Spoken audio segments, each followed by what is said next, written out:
Có những điều trong quá khứ, dù bạn có nghĩ lại bao nhiêu lần, cũng không thể thay đổi. Những lời đã lỡ nói ra, những người đã lỡ rời đi, những sai lầm đã từng khiến bạn day dứt hàng đêm, tất cả đã là chuyện đã qua. Đừng tự trói mình bằng những ký ức không thể trở lại.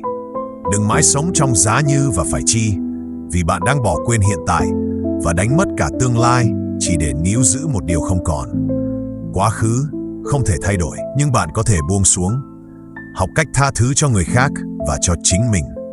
Học cách mỉm cười khi nhớ lại, dù trái tim vẫn còn chút nhói đau. Buông xuống không phải là quên, mà là chọn bình yên, là chọn bước tiếp, là chọn sống thay vì chỉ tồn tại. Hãy nhẹ nhàng khép lại chương cũ để viết tiếp một hành trình mới, bằng trái tim đã trưởng thành hơn.